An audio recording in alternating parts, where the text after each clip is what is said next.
Este podcast é apresentado pelo Tecnoblog. Imagina, né, chegar para um gerente, um diretor, um empreendedor em qualquer empresa e falar, olha, eu consigo tantos milhões. Você teria aplicação para esse dinheiro? É claro que a resposta é sim. Quem vai dizer não, né, cara? Não tô precisando desses 10 bilhões agora. Exatamente, olha, eu tô com 10 bilhões de bobeira aqui, você quer colocar na sua área? Poxa, claro que eu quero. O que eu vou fazer com esse dinheiro depois eu penso.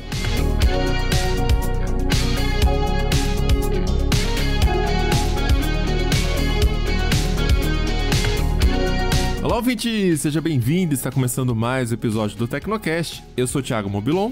E eu sou Josué de Oliveira. A onda de demissões do mercado de tecnologia parece que não tem hora para acabar. Empresas como Meta, Microsoft e Amazon continuam anunciando novas rodadas de cortes. Isso leva a gente a se questionar como que a gente chegou até aqui. Será que as empresas erraram no seu planejamento ou será que isso tudo seria só um reflexo da situação econômica? Para entender melhor, a gente recebe hoje o Rodrigo Fernandes, que é especialista em finanças para negócios digitais. Mas antes, não esquece de dar 5 estrelinhas no Spotify, no Apple Podcasts ou no seu aplicativo de podcast preferido e bora lá pro papo.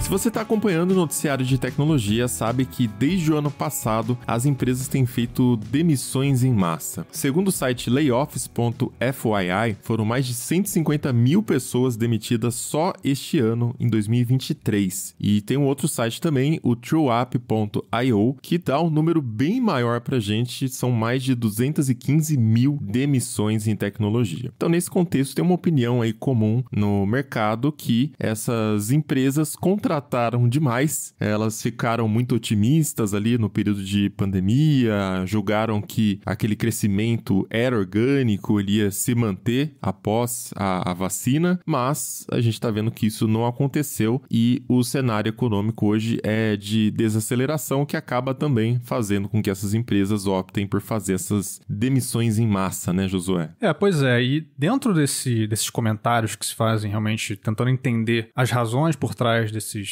layoffs, né? A palavra que entrou no nosso vocabulário e não saiu mais. Eu não quis falar em inglês porque também, né, o pessoal não é meeting, é reunião, enfim. É verdade. Mas enfim, uma coisa que é ressaltada por algumas pessoas é que além de as empresas terem contratado em excesso, elas também teriam contratado pessoas que não precisariam estar ali. Essa é a opinião, por exemplo, do Keith Rabois. Ele é um investidor, é ex-executivo do PayPal, também tem passagem pelo LinkedIn e tal, em investimento em várias empresas. E no evento, no início de março agora, ele afirmou que essas contratações em excesso foram resultado de vaidade das pessoas em cargos de chefia, e aqui vale lembrar que ele está apontando para empresas grandes tipo Google e Meta. Ele também chamou, essa é a parte mais pesada, ele chamou o que essas pessoas faziam lá de fake work, né? Tipo trabalho falso, dizendo que basicamente elas iam a reuniões. Uma outra coisa que ele disse que é bem interessante é que elas foram trazidas muito mais para impedir que competidores as contratassem do que de fato para cumprir uma função necessária nessas empresas como Meta, Google e tudo mais. Algumas pessoas, alguns nomes importantes no setor de tecnologia parecem concordar com essa ideia. A gente tem aí, além do Rabois, outra pessoa que também estava lá no PayPal é o Elon Musk. Ele não esconde essa opinião de que, no entender dele, havia gente demais, por exemplo, no Twitter. Foi um dos motivos pelos quais houve a demissão por lá. E também o Mark Andreessen, que é um investidor bastante conhecido também. Eles tweetam coisas semelhantes com alguma frequência. Então, tem essa coisa toda de que talvez, de acordo com essas pessoas, essas vagas eram até desnecessárias, né? E aí, assim, é uma situação bastante complicada, porque mexe com a vida de muita gente. A gente viu o relato, por exemplo, de uma mulher que estava na licença maternidade, de repente ela recebe a notícia que foi demitida. Isso aumenta a estatística de suicídios, né? Realmente não é uma situação fácil para ninguém, mas a gente também não pode cair no simplismo, naquela análise rasa e só falar que é ganância e tudo mais, por mais que a gente saiba que existe isso na humanidade também. Então, para tentar analisar melhor essa situação, a gente convida aqui de novo o Rodrigo Fernandes, que é especialista em finanças de negócios digitais, para bater um papo com a gente, né, Rodrigo? Jogar uma luz sobre essa situação aí, né? Bem-vindo ao Tecnocast de novo e conta pra gente aí o que você acha que tá rolando no mercado. Olá, pessoal. Oi, Josué, Mobilon, tudo bem com vocês? Sempre um prazer estar aqui de volta. Bem, é uma situação realmente complicada, né? Que tem muitas facetas, né? Que a gente pode pensar, né? Talvez seja interessante a gente até começar essa linha de raciocínio, né? Que dá para levar para muitos lados, para um acontecimento que, de certa forma, até mais... menos interessante, né, para quem está no mundo da tecnologia e tudo, que é o aumento da taxa de juros dos Estados Unidos, né? Eu acho que o que está acontecendo nesse momento, ele é tanto um efeito, né, de uma taxa de juros que ela era extremamente baixa, quanto agora, né, enfim, né, as contratações estavam acontecendo anteriormente, quanto agora está sendo efeito de uma taxa de juros que não podemos dizer que ela é alta, mas assim, que ela tem uma tendência de alta muito clara já há algum tempo, né?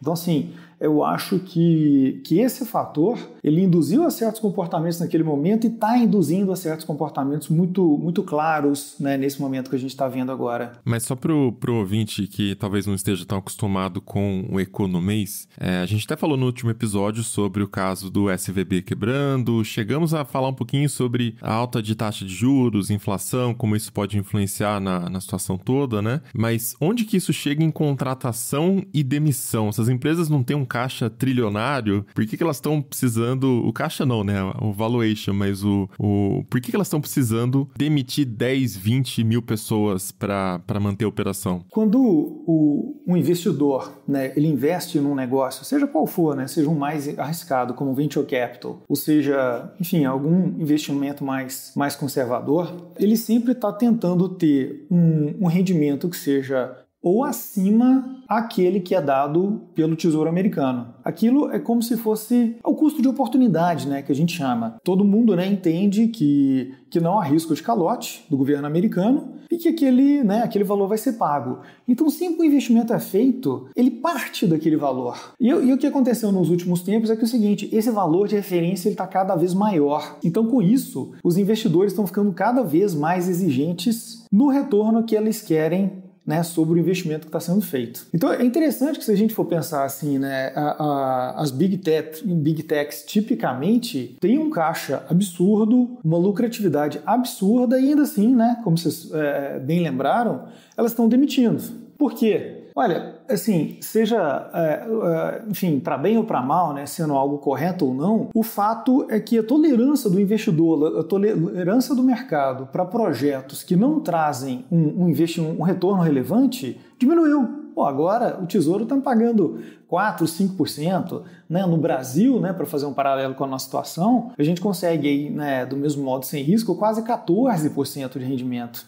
São rendimentos que já estão ficando interessantes. Então, o mercado já começa a pressionar mais essas empresas para dar um retorno maior, para não perder dinheiro, para não arriscar demais. E essa taxa, ela baliza tanto o investimento de quem está no mercado comprando ações, né? Eu vou investir no Google, por exemplo, eu espero ter um retorno no médio prazo, sei lá qual é a estratégia de quem está investindo, né? Depende muito, mas eu espero ter um retorno que seja não só maior do que o retorno da renda fixa ali, do tesouro, do bond americano, mas que também remunere a diferença do risco proporcionalmente, né? Então, quão mais arriscado é eu comprar ações em relação a investir no governo americano? É muito mais arriscado. Então, quanto custa esse risco que eu corro por deixar meu dinheiro naquela ação? Então tem esse lado do investidor de bolsa, que nos Estados Unidos, aqui no Brasil é pouco, né? Mas nos Estados Unidos, a última vez que eu vi, passava de 50% da população tinha dinheiro em bolsa de valores. Mas também conta para a empresa, os projetos que a empresa avalia investir, e acho que esse é o lado que conta bastante aqui também, né? Esses projetos têm que ter uma expectativa de retorno que sejam também bons, né? Maiores do que certas taxas referenciais ali. E a gente viu nas listas de demissões ali, por exemplo, da Meta, que eles falavam que a maior parte dos cortes foram em setores que não eram tão lucrativos, não estavam performando tão bem. Acho que na carta do Zuckerberg ele falou isso também, né? Você tem alguma informação também sobre isso? O que está sendo afetado nesses cortes? Bem, a Meta é um caso interessante porque eles estão passando por duas transformações nesse momento, né? Duas transformações que acontecem, né, de forma paralela e que são foram extremamente desafiadoras. A primeira delas é conseguir reinventar o funcionamento do negócio para que ele funcione bem, mesmo com todas as restrições de privacidade que foram criadas pela Apple, né? Um padrão chamado ATT, que basicamente mudou completamente a forma de se fazer, né, publicidade na internet. Foi uma bomba para o Facebook, né?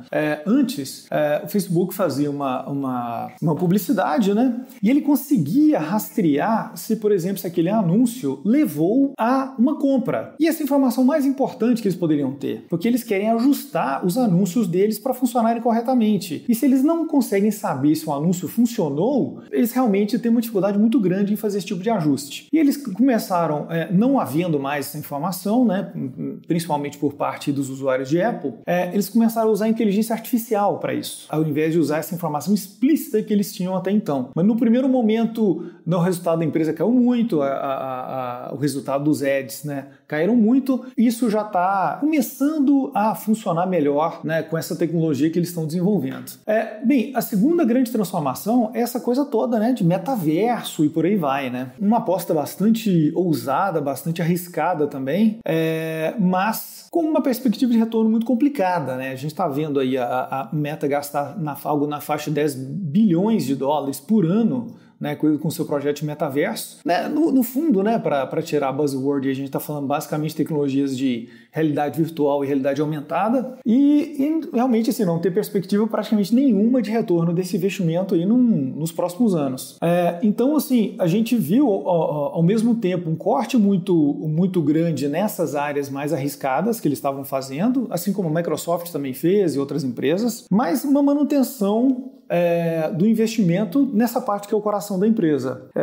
Então, de certa forma, né, a gente vê uma tendência muito grande de ir para aquilo que realmente mostra retorno, né? Olha, a gente vai ter que gastar bilhões para criar um sistema de inteligência artificial para substituir informação que a gente não pode ter mais. Pô, a gente vive disso, a gente sabe fazer isso, vamos fazer. Metaverso, tal, pô, peraí, vamos começar a pensar um pouco melhor, vamos tirar um pouquinho de recurso disso. Então, acho que é muito por aí a movimentação que tem acontecido. É porque é um negócio que pode ou não dar resultado e ainda assim é no longo prazo, né? Então, o momento talvez não seja o mais adequado para arriscar tanto dinheiro, né? Exatamente. E, poxa, é um termo que ele nem é muito bem definido, né? O que é metaverso? Quando a gente foge da questão um pouco mais concreta da realidade virtual e realidade aumentada, não, tem um universo.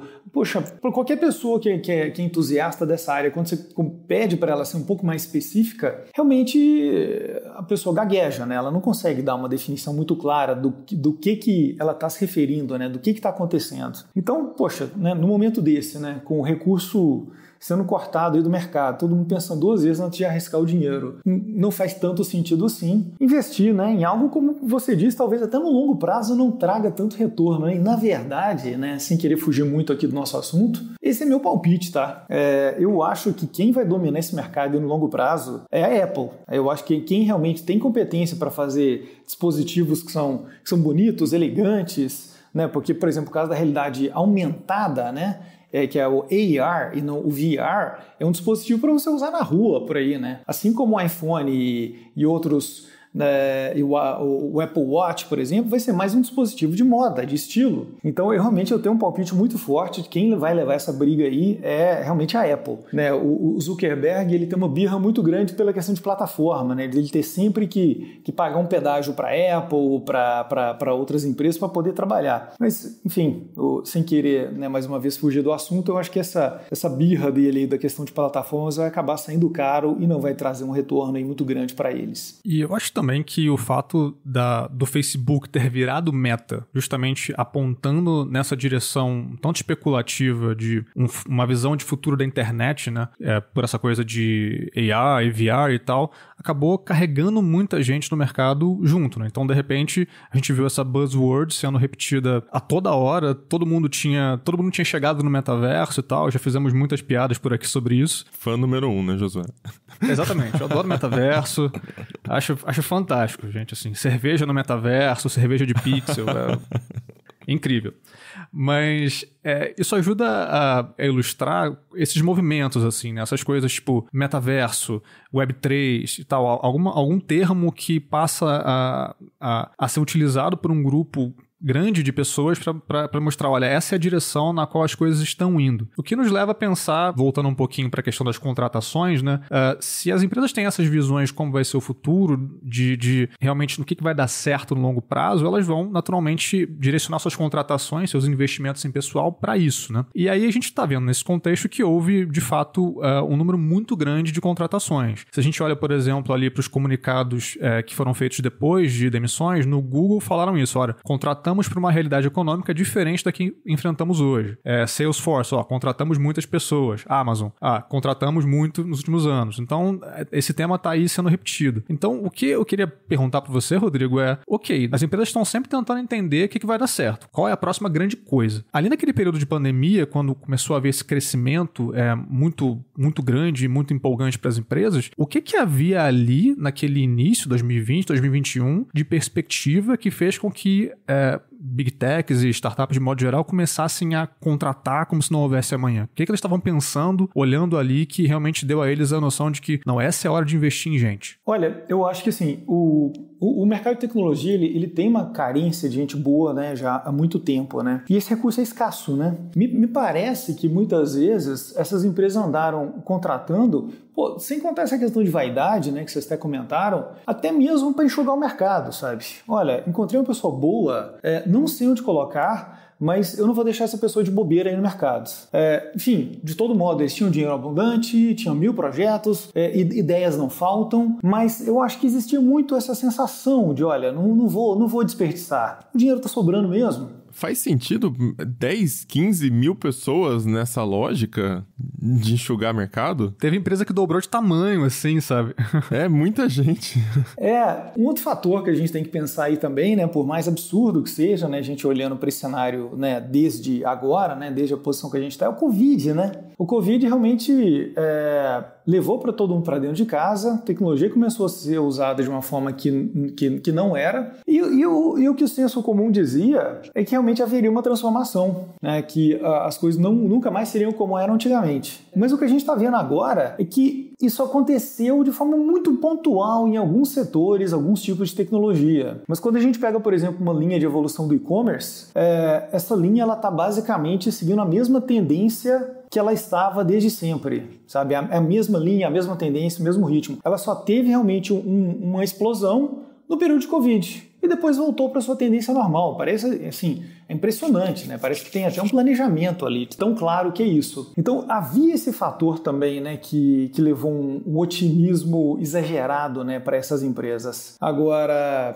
de fato, né, quando a gente olha hoje, fala, meu Deus, que loucura, né? Por que foram contratar tanta gente assim, né, sem ter necessidade, né? Então, e aí ligando essa ideia com o que a gente falou no começo aqui do Tecnocast sobre a taxa básica, né, de juros americana, aí eu fico pensando também, como é que uma empresa começa a fazer decisão de contratação? Onde que você vai acomodar essa galera? Tem um custo. Os computadores que você tem que comprar tem custo. O RH para estruturar esses times, treinar líderes, sabe? É um custo não só financeiro, mas de energia, sabe, é um organismo ali. Não é simplesmente coloca uma peça e tira a peça. Até para tirar a peça custa muito dinheiro. Não tinha projeto para essa galera, né? Tipo, contratou para quê? O que essa galera ficou fazendo, né? Se era um fake work, 15 mil, 20 mil pessoas, o que eles estavam fazendo, sabe? Realmente só entrando em reunião? Faz sentido essa história?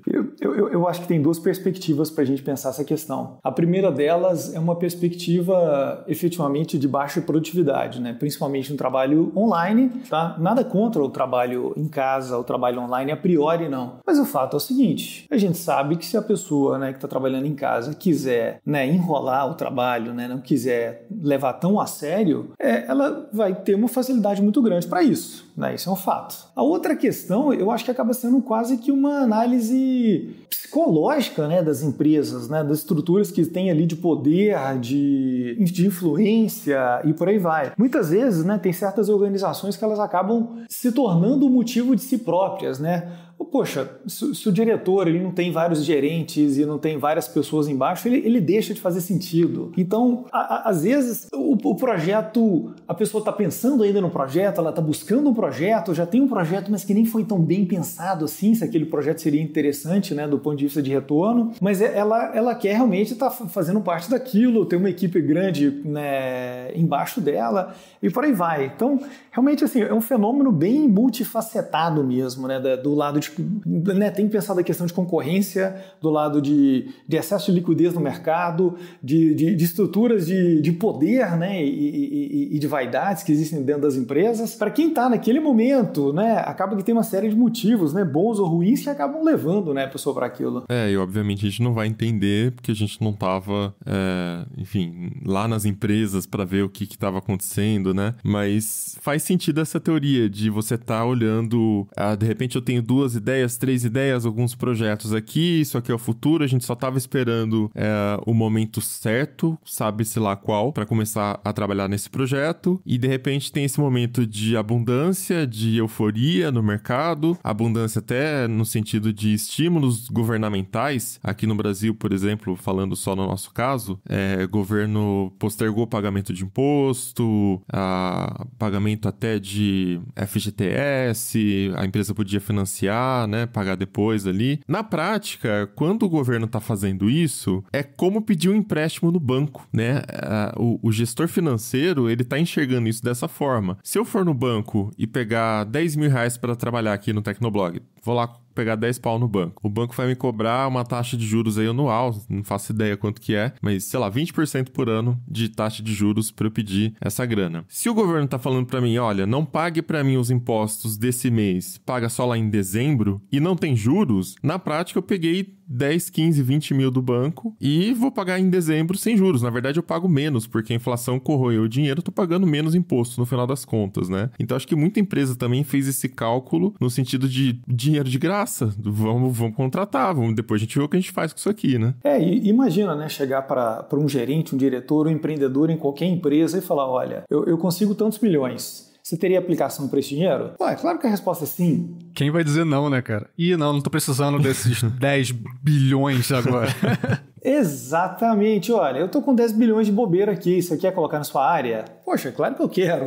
O que eu vou fazer com esse dinheiro depois eu penso. E quando a gente vê, por exemplo, o caso de empresas, né, que receberam venture capital, né, que a gente acaba conversando o tempo todo, tendo bastante contato com essas empresas, a gente vê que assim, essas empresas quando recebem capital, existe uma ânsia muito grande de certo modo, investir o dinheiro, né? Eu poderia até usar a palavra gastar mesmo, né? É como se o investidor estivesse passando a seguinte mensagem, olha, aqueles 10 milhões que eu te passei, se eu quisesse que ele ficasse no CDB aplicado, eu deixava comigo. Se eu te passei esse dinheiro, é para você usar. É para fazer gerar mais dinheiro, né? E se demorar demais, também não faz muito sentido. Pô, eu te dou 10 milhões no final do ano, você gastou 1? Pô, não faz muito sentido isso para mim. Pela própria lógica de crescimento, de venture capital, etc. Então, já existe uma pressão, assim, às vezes implícita, às vezes explícita, que, assim, esse capital ele tem que ser aplicado em alguma coisa. Ele tem que ser aplicado. E aí, muitas vezes, né, a contratação vem primeiro, depois vem o projeto, depois de ter a contratação da equipe, ter o projeto que vai analisar realmente a viabilidade e o retorno daquele projeto, né? Então,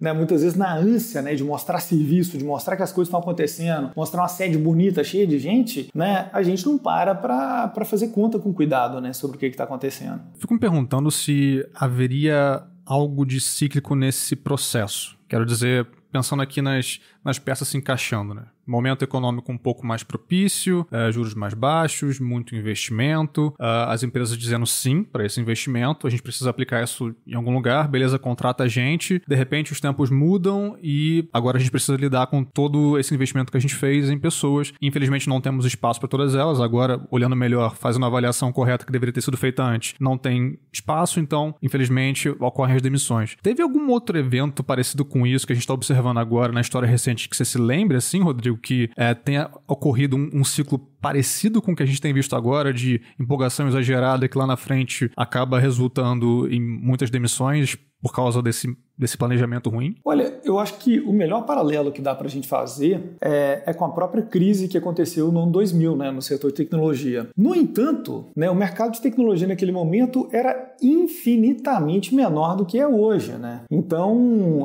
aconteceram muitas demissões, aconteceu uma série de coisas naquele momento. Em termos de economia, de um modo geral, aquilo não era tão relevante. Hoje, né, a tecnologia da informação é um dos setores mais importantes da economia como um todo. Então, um golpe nesse setor, né, uma chacoalhada, né, nesse setor, tem uma repercussão, tem uma importância muito maior, né? Vide o caso do Silicon Valley Bank, né? Basicamente, esses dois grandes movimentos aí, né, do que está acontecendo no setor de tecnologia e, né, na economia, levaram à quebra do 16º maior banco dos Estados Unidos. E sendo que, assim, no Brasil, se a gente falar em 16º maior banco, a gente provavelmente vai chegar num nome aí bem pouco conhecido, né? Não faço ideia de quem seja. Mas nos Estados Unidos, não. Se a gente pegar a lista dos 20 maiores bancos dos Estados Unidos, a gente está falando de empresas muito grandes, de bancos muito relevantes. Então, talvez o fenômeno seja muito parecido com o que já aconteceu algumas outras vezes, e tem outros setores da economia também, mas a escala desse acontecimento agora seja muito maior do que jamais aconteceu.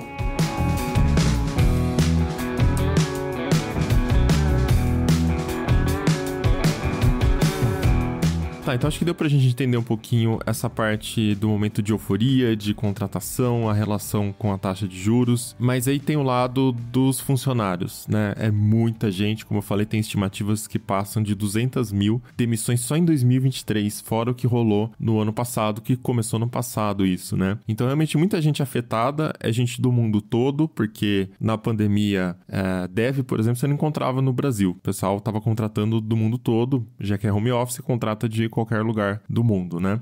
Mas eu queria trazer o assunto um pouco também pro lado do funcionário ali, né? Que tá sendo demitido e tem toda essa carga emocional da demissão. O caso do Google, por exemplo, foi bem complicado, que o pessoal teve gente de alguns países, eu não lembro quais agora, da Irlanda, não sei, que você não sabia quando que ia chegar a demissão ali. Tipo, já tinha anunciado, vai rolar no mundo todo, mas ainda não sabemos aqui neste país quem que vai ser demitido por conta da legislação local que exigia algumas coisas específicas, né? Então eu vi até pessoal do Google que eu sigo no Twitter falando que, por enquanto a gente não sabe se a gente vai estar trabalhando aqui amanhã, né? Vamos continuar e ver o que acontece. Isso mexe com o psicológico das pessoas, né? E elas sempre trazem essa questão de, mas essas empresas têm grana, né? Por que demitir? Demitir não tem custo também? Você não vai gastar uma grana ali para pagar direitos trabalhistas? Demora para essa grana retornar? Tem gente que argumenta que isso não vai mexer na margem líquida da empresa também, né? Como é que é isso por essa perspectiva, Rodrigo? Não sei se você tem alguma coisa mais do lado do empresário para adicionar também, né? Isso impacta de fato na empresa ou também é um movimento meio irracional, né? A gente precisa enxugar porque os investidores querem que a gente enxugue. É complicado isso, né? Quando a gente olha do lado das pessoas... eu morei muito tempo no exterior, né? E uma coisa que a gente vê morando no exterior é que é o seguinte, a questão do visto é uma engenharia que muitas vezes é muito complicada. Mas por que eu tô falando isso? Porque grande parte dessas pessoas que foram contratadas, elas mudaram de país. E uma vez que elas não têm mais um emprego naquele país, eles não podem morar ali mais, a não ser que elas encontrem um emprego muito rápido. A maior parte dos vistos, né, que não seja, por exemplo, um green card, por exemplo, ele está vinculado a um emprego, a um empregador. Então, teve gente que mudou uma vida inteira, foi para o outro lado do mundo, sei lá, né, muito brasileiro, indiano, por exemplo, indo para os Estados Unidos, que um belo dia não só não tem emprego, como não tem um país mais, né, teria que voltar a sua vida completamente. Então, assim, né, do lado pessoal, né, tanto dos empregados, né, que foram demitidos, quanto daqueles que ficam, é um negócio muito difícil, né? É um negócio muito complicado. Olhando o lado da empresa, quando a gente está, né, em países que tem a legislação trabalhista mais flexível, não existe tanto assim um custo para a demissão. Existe alguma coisinha ali que tem que ser acertada, mas isso é pouco relevante. O que você pode pensar assim, num custo de oportunidade, né, de amanhã encontrar uma pessoa parecida, né? O que realmente é real e é uma diferença dificuldade, né? Não é do dia para a noite que depois você encontra programadores do nível, né, que vão para um Google, para um Facebook e por aí vai. Porque o próprio custo de captação é alto, então quando você está demitindo, você está jogando todo aquele investimento que você fez fora, né? Não é só, tipo, a grana que você está pagando de direito ali na demissão da pessoa. É, tipo, todo o processo que você fez que nem o Google tem várias dinâmicas para contratar programador, né? Aquilo tudo vai por água abaixo, você perdeu tempo, dinheiro. Exatamente.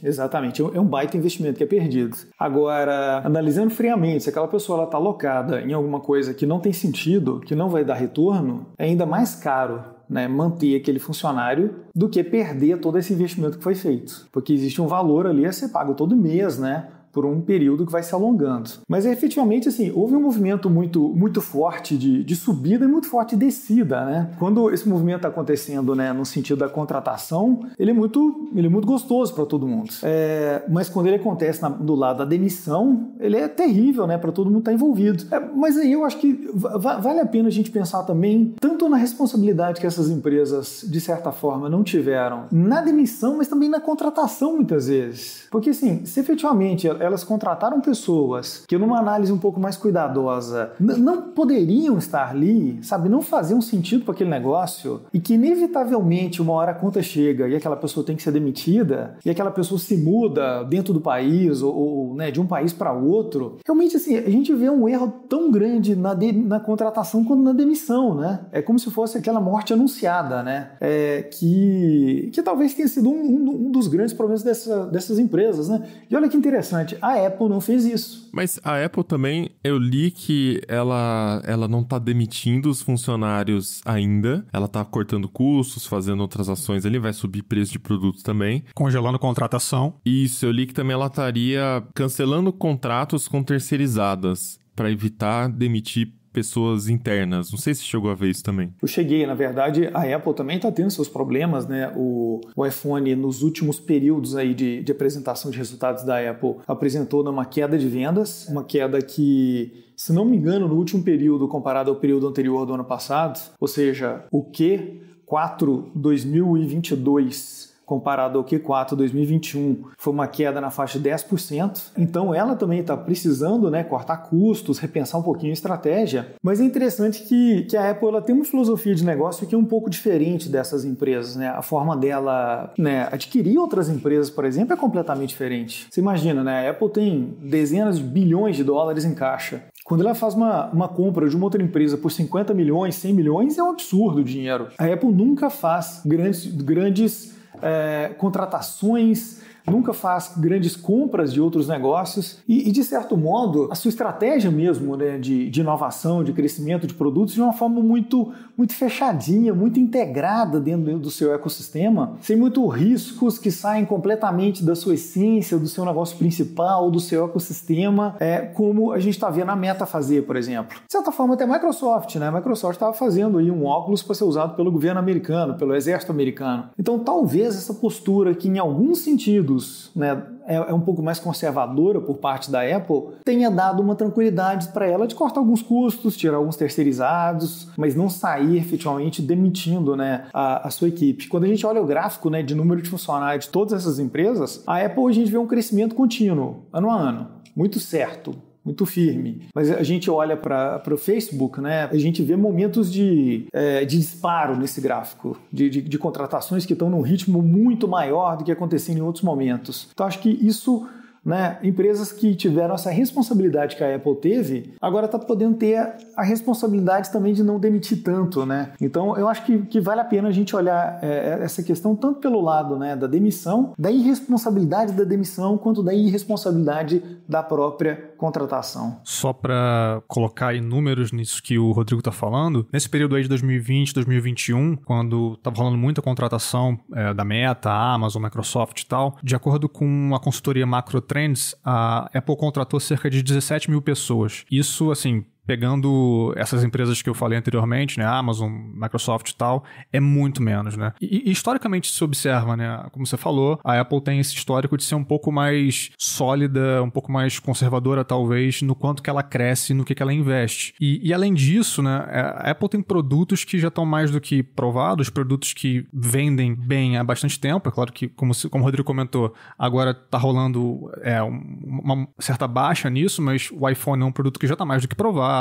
Enfim, todos os produtos da Apple. E, fazendo um link com o que a gente tinha falado antes sobre a Meta, a Apple não tem investimentos lá muito arriscados em projetos lá muito experimentais, como é o metaverso da vida, que estão jogando bilhões e bilhões de dólares ali todo ano, não está dando retorno basicamente nenhum até o momento, né? Então, todo esse contexto vai contribuindo para que quando chegue esse momento em que tá todo mundo correndo para lá e para cá, tá todo mundo demitindo, né? Essas reações estão infectando de uma empresa para outra, a Apple acaba parecendo, né, apesar de não estar 100%, né, tá todo mundo um pouco mal, mas a Apple consegue segurar um pouco melhor e até agora não fez nenhuma demissão em massa, né? Inclusive, a última demissão em massa que a Apple fez foi em 97. Então tem bastante tempo, é realmente muito diferente desse cenário que a gente está observando agora. Pois é, e olha que interessante, né? Se não me engano, 97 é o ano da volta do Steve Jobs. Exatamente. Então, exatamente o momento que ele voltou, cortou uma série de produtos que estavam sendo fabricados e colocou a empresa, vamos dizer, mais ou menos na direção de que ela está até hoje, né? Eu acho que talvez, assim,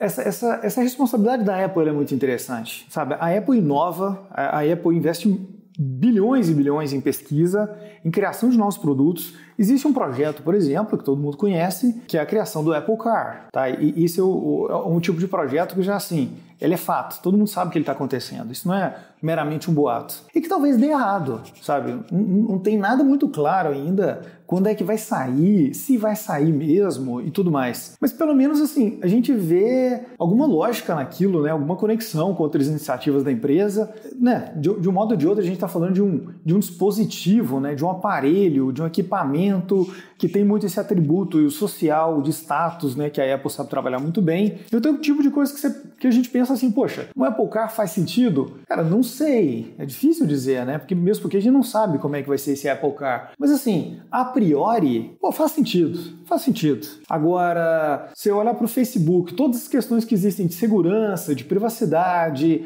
de todo o histórico deles que é mais ligado a essa parte de software, e pensar, eles vão fazer um óculos que eu vou usar na rua, tá? E tudo que eu tô vendo tá ligado à Meta, né? Tá ligado ao Zuckerberg, tá ligado ao Facebook. Cara, faz sentido isso?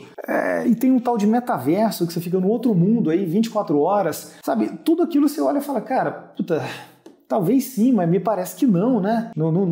Quando a gente pensa tanto na questão de estilo, quanto na questão de privacidade, quanto na questão de utilidade, a gente não vê coisa tão interessante assim. Ao contrário de um Apple Car, que você fala, não, legal, talvez saia uma coisa muito legal daí sim, com certeza. Tô lembrando aqui, Rodrigo, de uma coisinha que você aprende ali na faculdade de administração, de gestão, que é a matriz BCG. Tô lembrando dela enquanto a gente fala desses produtos, né? E pra quem não conhece, matriz BCG é basicamente um conceito assim, que ele tem 4 fases que um produto pode estar, um serviço, um produto, e você tem ali a fase de questionamento, estrela, vaca leiteira e abacaxi, né? Ou às vezes cachorro, esse eu nunca tinha visto. Excelentes nomes aí, super intuitivo. Vou lembrar certamente. A fase do questionamento é quando a empresa está investindo em um produto que ele exige muita grana, né? Você precisa investir muito nele ali, só que ele não é nada ainda, basicamente, né? Depois tem a fase estrela, que é quando esse produto já tá vendendo bastante, ele gera uma receita alta e tal, e ele continua crescendo bastante. Então, talvez o começo do iPhone possa ser isso. A vaca leiteira é quando o produto já não cresce tanto mais, ele não tem mais tanto caminho para se desenvolver, mas ele ainda tem um market share muito alto, ele dá muita grana para a empresa. E aí, por último, o abacaxi é quando o produto já tá ele não ganha tração, ele não vende tanto mais, não gera tanta receita, e é o momento da empresa testar o gestor, né? O gestor conseguir ter a inteligência de falar assim, chega, isso aqui não faz mais sentido, vamos eliminar, coisa que o Ballmer não fez ali na época da Nokia e do Windows Phone, né? Essa é uma fase crítica ali do abacaxi, porque se você ficar insistindo muito, você tá queimando o caixa da empresa e aquilo não vai levar para lugar nenhum. Mas da mesma forma, essa fase inicial do questionamento é a fase que o visionário brilha, né?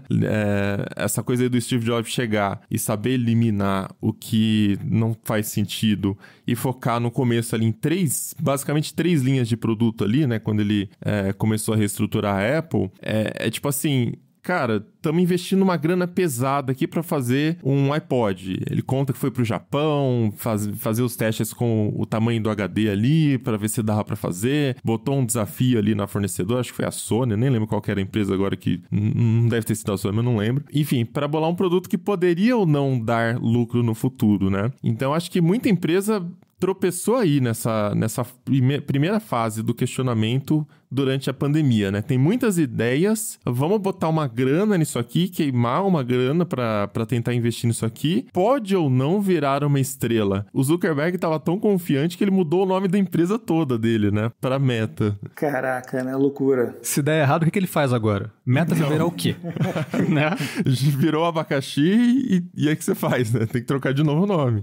O Zuckerberg, ele realmente teve um passo muito ousado, né? E que todo mundo olhava com muita admiração mesmo, porque, poxa, ele é o Zuckerberg, né? Com menos de 30 anos, o cara já tinha uma das maiores empresas do mundo. Mas realmente, eu acho que, já que você tocou numa teoria aí, né? Eu vou vou falar de uma outra. Bora lá. Que é uma teoria chamada Jobs to be Done. Que é uma teoria que ela diz que a gente tem que pensar assim, que problema que isso aqui está resolvendo? Que função que isso aqui está cumprindo? A primeira pessoa que pensou nesse conceito, ele diz o seguinte, você não quer uma furadeira, você quer um furo na parede. A furadeira é o que por um acaso você vai usar, mas poderia usar uma outra coisa, poderia ter um outro jeito, poderia pagar uma pessoa, pode ser o que for. Quando a gente olha para vários desses projetos que apareceram nos últimos tempos, a gente não vê um job sendo efetuado ali que faça muito sentido. Você não vê uma história bem contada, né? E se a gente volta mais uma vez ali no mundo então da Web3, eu cheguei a ter algumas discussões por aí que as pessoas falavam, não, um imóvel pode ser registrado no blockchain. Eu falava, gente, ok, tá? Tecnicamente eu entendo o que você está dizendo, mas veja bem, o banco vai respeitar esse registro? O juiz, quando precisar fazer uma reintegração de posse, precisa dizer aquele imóvel, se ele vai respeitar esse registro, na hora que você precisar dar esse imóvel em garantia para alguma coisa, um registro na blockchain vai ser aceito? A resposta, não, não, não e não. E eu falava, tá, então do que vocês estão falando? Às vezes a gente tem né, principalmente para quem gosta muito de tecnologia, né, como é o nosso caso aqui, a gente tem um perigo muito grande que é ir para o abstracionismo, né, ir para o mundo abstrato, né? Você confunde a empolgação com a tecnologia, né? Você está empolgado com a tecnologia e aí você extrapola aquilo pro furo na parede. Não é o furo na parede que você está empolgado, é com a furadeira. E isso aí não vai te levar lá, né? Exatamente. Você ficou apaixonado por uma nova furadeira, só que custa 10 vezes mais caro que a anterior e talvez não funcione nem tão bem quanto ela, mas ela tem um jeito de fazer o furo, meu amigo, que é muito legal. Aí o cara fala, tá, meu amigo, que diferença faz? Eu quero furo. Sabe? Eu quero furo. Se você está fazendo furo com blockchain, com metaverso, tanto faz. Então, esse acho que é um perigo que, né, a gente tem que estar sempre muito atento, né? Que problema que eu estou resolvendo? Não é que tem que ser um problema seco, objetivo, duro, né? Muitas vezes é um problema psicológico. Não, de repente, o sujeito vai entrar no metaverso, vai encontrar com outras pessoas. Não, ok, isso aí é um problema também que tem que ser resolvido. Uma questão, né, mais afetiva, mais psicológica, mais uma necessidade de fazer parte de comunidade, uma necessidade de conexão. Mas assim, esse problema, ele é resolvido dessa forma mesmo? Tá? Dá para resolver? Então, né, a gente tem que tomar muito esse cuidado, né, de manter o pé um pouco no chão, né? Por mais que a gente queira inovar, que a gente queira pensar em coisas diferentes. Qual é a eficiência desse investimento? muito, né? Você consegue resolver esse problema de uma outra forma, que vai ficar bom do mesmo jeito e você não precisa gastar tanto tempo, tanta grana. No caso dessa coisa de imóvel na blockchain, foi até uma das coisas que a gente comentou em alguns Tecnocasts sobre essa possibilidade, e me empolga não exatamente pela blockchain, mas pela possibilidade de eliminar o cartório da equação, né? Porque cartório... Sim. Eu sabia que ia chegar nisso. Sabia que o Mobilon ia terminar esculachando o cartório. Se alguém falar que gosta, deve ser sócio, sabe? Não é possível. Não, pô, isso é um sonho. Isso seria maravilhoso. Ser dono de cartório? Não, os dois. Também, né? Eliminar o cartório e ser dono do cartório. Construir o meu império de cartórios. Exatamente. Mas assim, realmente, para fazer sentido, o governo tem que adotar, tem que ter uma legislação que fala, não, beleza, então a gente vai migrar toda a lógica aqui de validação, vai ser agora blockchain, beleza. Então o seu imóvel vai ser um NFT, sei lá do que ali que você quer fazer, e esse é um dos problemas.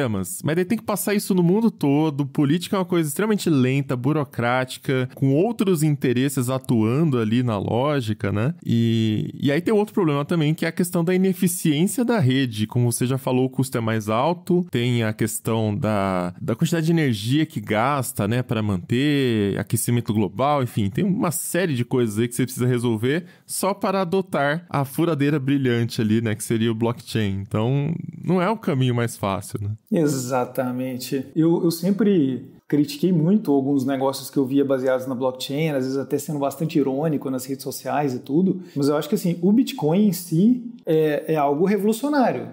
E é engraçado, né, porque quando a gente pensa aí em coisa de 10, 15 anos atrás, quando o Bitcoin estava realmente começando a ser conhecido, né, mais popularmente e tudo, uma opinião muito comum, muito popular assim, era a seguinte, as pessoas falavam, eu não acredito no Bitcoin, mas eu acredito na blockchain. Essa tecnologia é muito interessante, é muito revolucionária. E eu acho que a gente chegou no momento que é praticamente o contrário. Eu acho que assim, o Bitcoin ele é revolucionário. Ele pode ter limitações, enfim, dá para ter uma conversa longa só sobre Bitcoin. Mas a blockchain, exceto talvez uma coisa ou outra que surja por aí, não duvido que tenha uma coisa ou outra, tá? Não quero ser tão radical assim. Eu acho que a blockchain, acima de tudo, é uma tecnologia fantástica, genial, sensacional, que foi criada para o Bitcoin e que funciona e que faz sentido para o Bitcoin. Faz sentido para outras coisas? Cara, no momento é bem difícil ver usos. Talvez no futuro. Mas assim, eu acho interessante que houve essa inversão, né? As pessoas falavam, o futuro é a blockchain. Eu acho que não. De certa forma, o futuro é o Bitcoin. O Bitcoin é muito interessante. A blockchain, talvez um dia, talvez alguma variação dela e tudo. Mas por enquanto ainda está bem difícil de ver isso.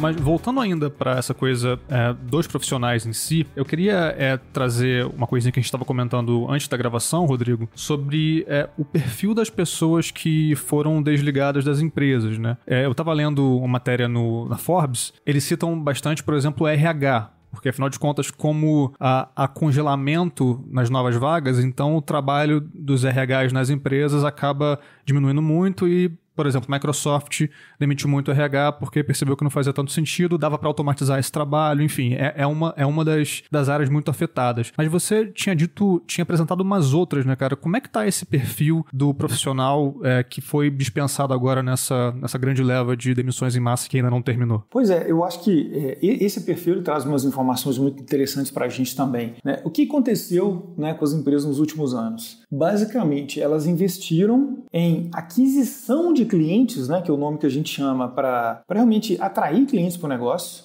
né, porque era a forma mais óbvia de fazer aquele negócio crescer e, de certa forma, mais fácil, né, porque é muito mais fácil você atrair clientes, ainda mais com todo o poder que existe hoje em dia do marketing digital, todas essas ferramentas, do que você manter um cliente satisfeito, né, dentro do seu produto.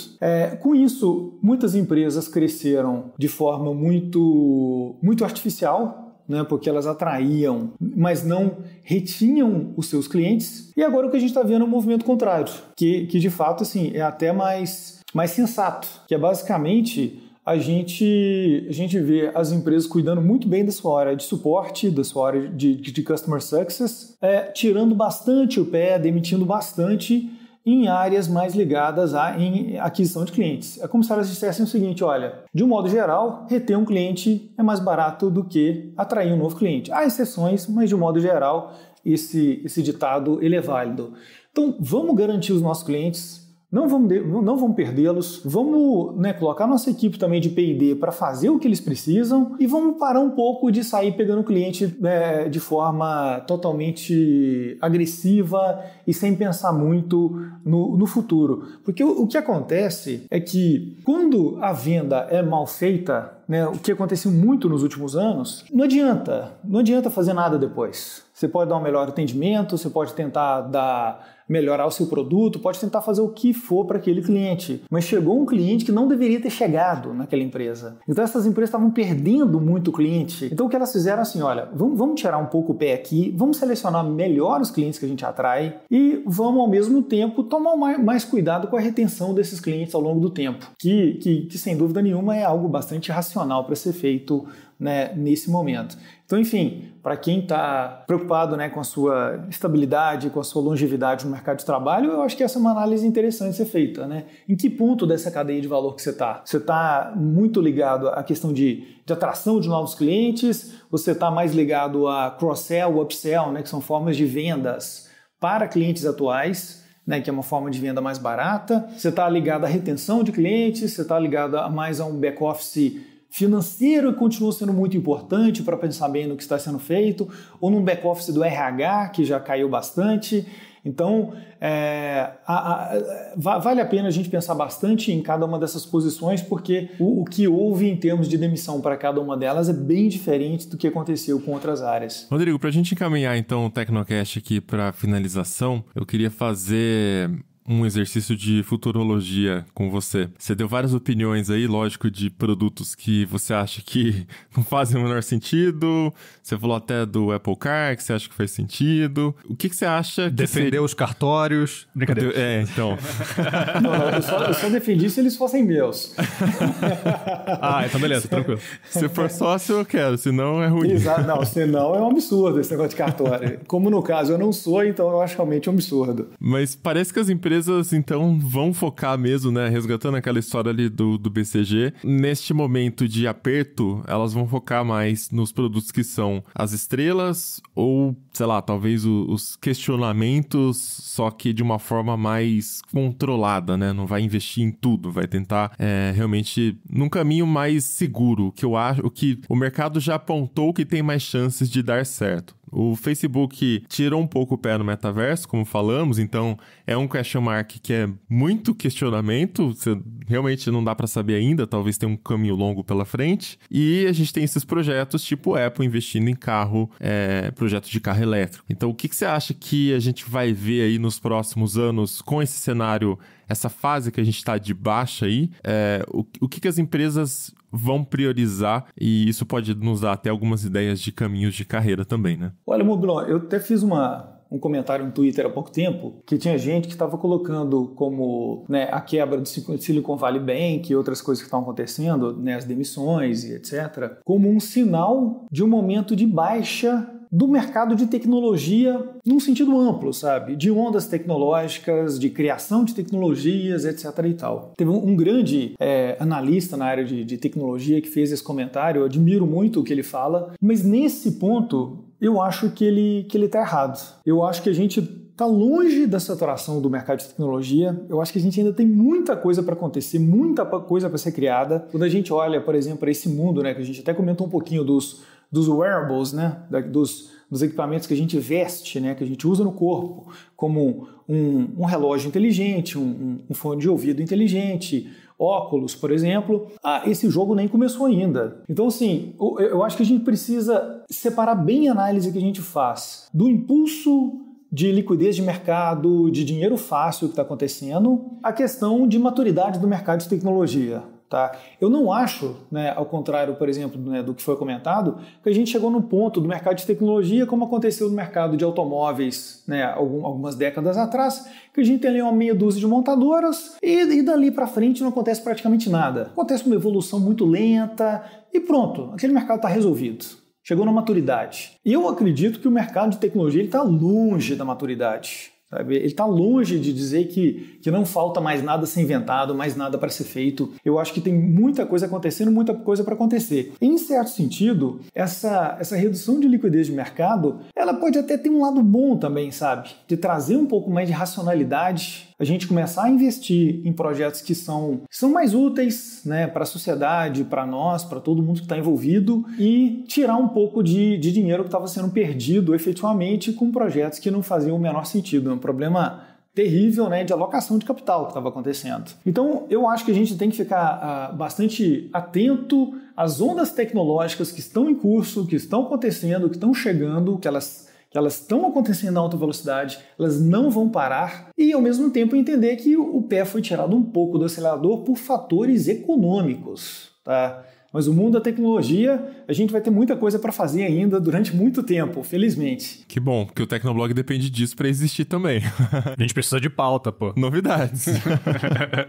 Não vai faltar, isso eu tenho certeza que não vai faltar. Bom, divulga pra galera então, Rodrigo, seus canais. Você citou o Twitter, não sei se você quer divulgar mais algum também, onde você costuma postar seus comentários. Olha, eu costumo ser bastante ativo no Twitter, no LinkedIn, no Instagram também tem alguma coisa. Todas elas colocarem Rodrigo Fernandes, vai ser fácil de encontrar. Eu posto diariamente alguns comentários. Quem quiser ir trocar alguma ideia, seria ótimo a gente se encontrar aí nas redes sociais, por exemplo. Então é isso, vamos chegando ao final de mais um episódio do Tecnocast. E aí, você quer compartilhar com a gente alguma história sobre o que está acontecendo, sobre essa onda de demissões? Manda lá na comunidade.tecnoblog.net, ou se você estiver ouvindo pelo Spotify, você pode deixar o seu comentário direto no episódio lá no aplicativo. Para falar com a gente em todas as redes sociais, eu sou @mobilon. E eu sou @Josué de Olive, com V mudo no final. Esse Tecnocast foi produzido pelo Josué de Oliveira, com edição do Ariel Libório, sonorização de Raquel Igni e a arte da capa é do Vitor Pádua. A gente fica por aqui e voltamos com outro episódio semana que vem. Até lá. Tchau, pessoal.